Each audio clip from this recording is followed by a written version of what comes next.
Eu trouxe um texto de uma teologia nova que surgiu, que é a teologia da santificação. Esse irmão é uma bênção, é aquele tipo de irmão pentecostal antigo, né? Que só de você olhar para a rua e ver alguém passando, você já pecou. E ele traz no texto uma explicação considerando o grego. E ele cita os verbetes do grego na sua tradução literal. Nós já começamos essa primeira parte, nós já vimos, e a gente viu que não tem condição de você fazer isso como faz o idioma grego, de maneira que essa santificação ela fica não prejudicada, mas ela precisa ser revista. Não dá de você simplesmente formar uma pregação de santificação considerando o que ele considerou. Nós estamos aqui na segunda página, santidade e santificação. Ele colocou até em grego ali para chamar a atenção dos irmãos, para mostrar que ele conhece o idioma, né? Agiotes, agiasmos, e pôs os versículos. Vamos continuar. As palavras santidade e santificação são irmãs indissociáveis, porém distintas em termos etimológicos. Santidade do grego agiotes, ele colocou a pronúncia moderna. Não, porque no antigo, no texto bíblico, aquele N lá é um E, mas no moderno é um I. Ele pôs a pronúncia, por isso que é agiotes. É uma postura cristã. Postura é posição. Santificação, ao contrário, trata-se de um estado de vida. Estado de vida é modo de ser, maneira ou forma de ser ou de agir. O termo santificação no grego do Novo Testamento é agiasmos ou agiasmon. Agiotes, santidade. A palavra santidade aos olhos de milhares de crentes sempre teve feições de barreira intransponível, algo inalcançável, difícil de atingir. Existe inclusive a crença de que santidade é coisa ou obrigação de pastor, obreiro. A etimologia de agiotes é a raiz, né, o significado da palavra: decisão moral e espiritual de tornar-se separado para Deus, ato que antecede a santificação.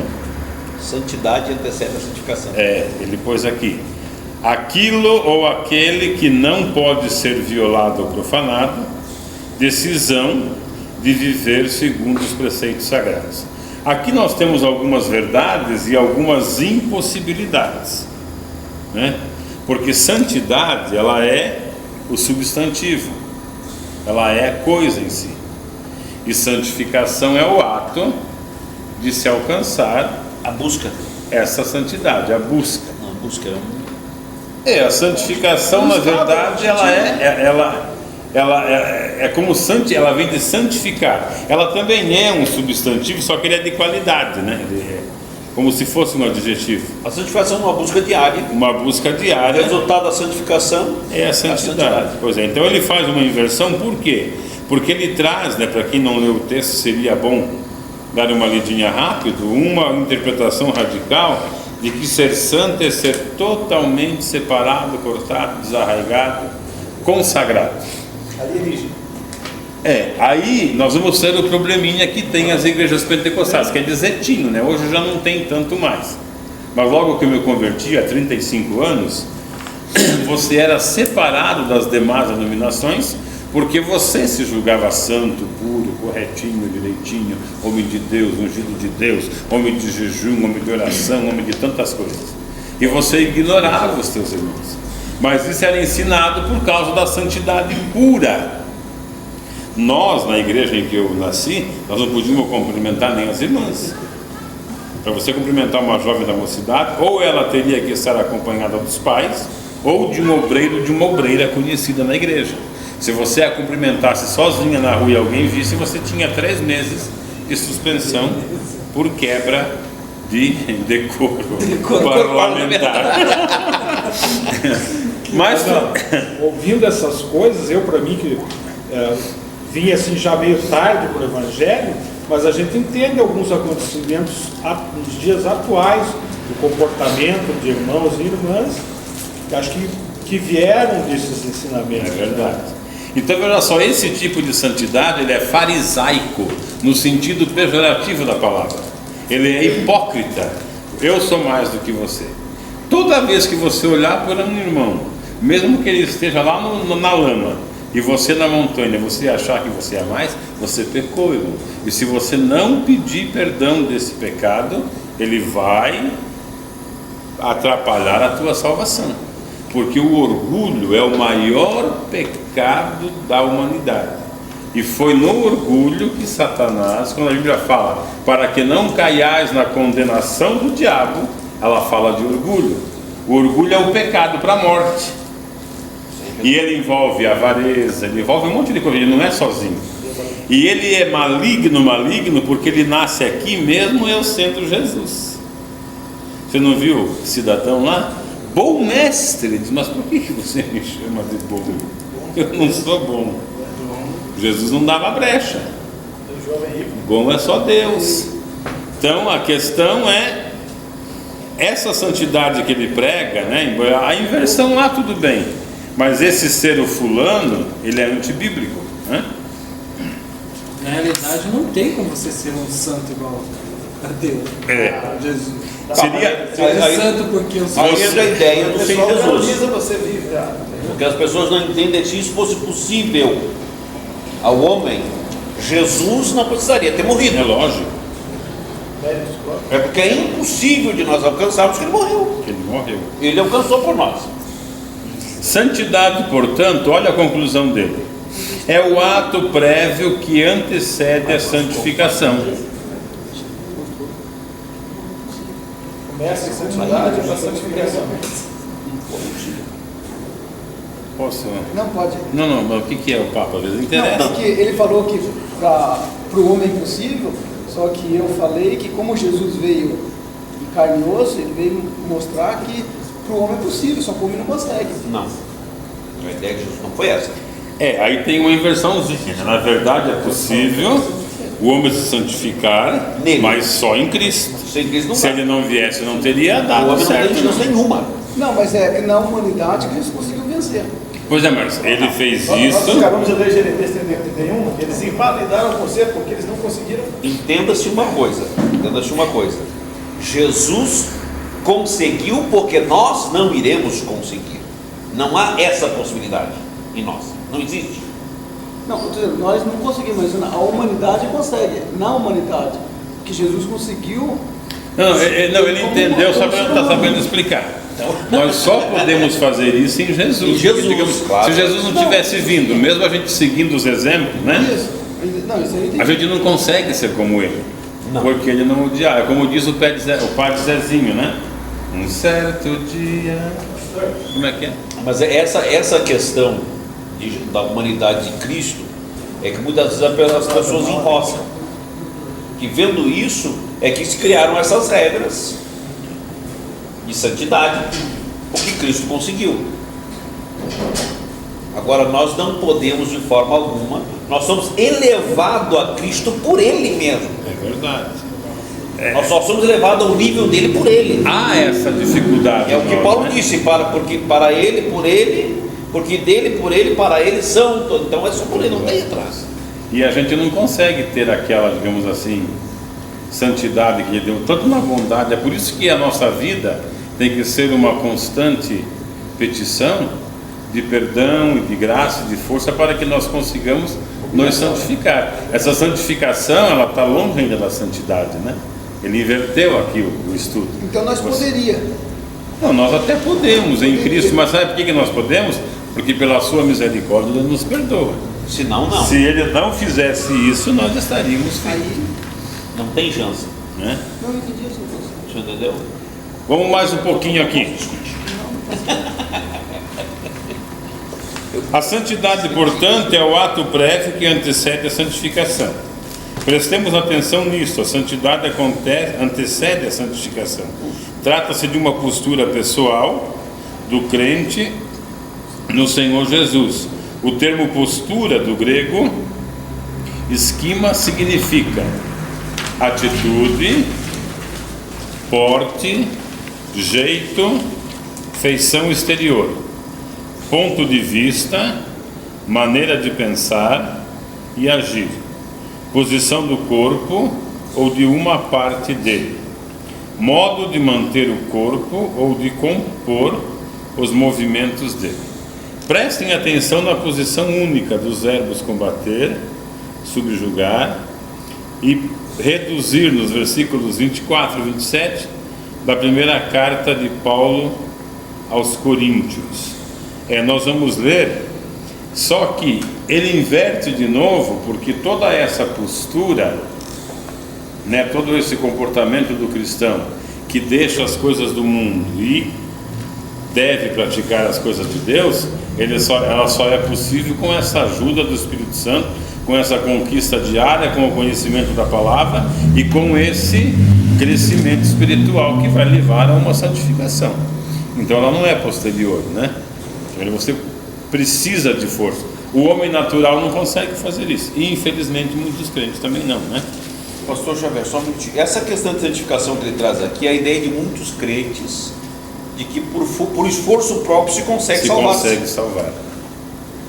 A ideia da igreja hoje. Por isso, por isso se aplica campanhas, jejuns, sacrifícios, votos, né? E outras coisas mais. E nesse agir, né, dessa forma, todo aquele sacrifício feito na cruz ele fica inútil, porque você, com a tua oferta, com isso, com aquilo, você consegue obter uma graça de Deus, que não é verdade. Isso não é verdade. A graça de Deus é gratuita, você não precisa dar nada, você precisa se entregar a Ele e cumprir o que Ele diz. Deixar-se bem claro que não tem pagamento, não tem como se pagar. Não. E não tem como você jejuar mais e mais para o monte, viver no monte, para você ganhar isso. Você vai ganhar um pouco de experiência, por isso não te pegar, né? O ladrão não te assaltar, o ladrão assalta assim.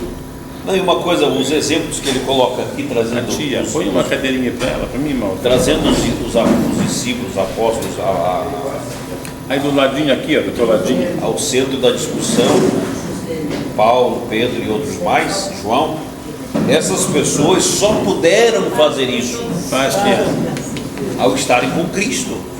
Antes dele não existia essa possibilidade.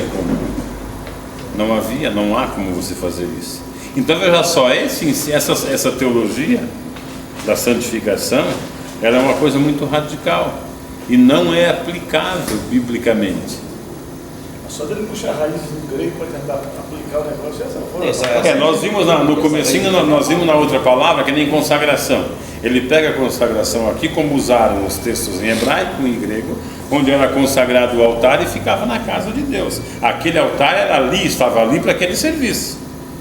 Agora o crente ser consagrado para Deus tem que fazer igual a Ana fez. Ana ganhou o filhinho, consagrou e falou, deixa ele aí, para servir a Deus. Você não tem como ser assim.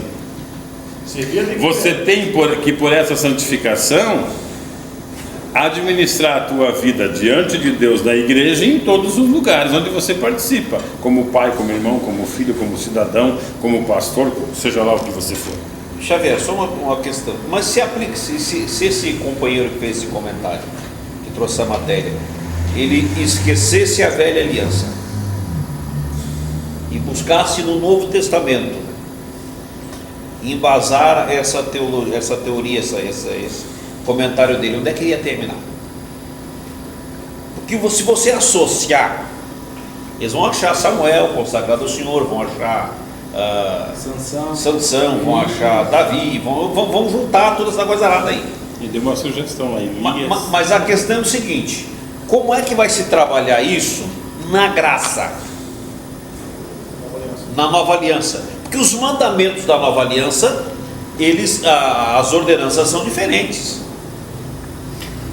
Bem, esse trabalho da nova aliança, ele também é claro, ele não é apagado.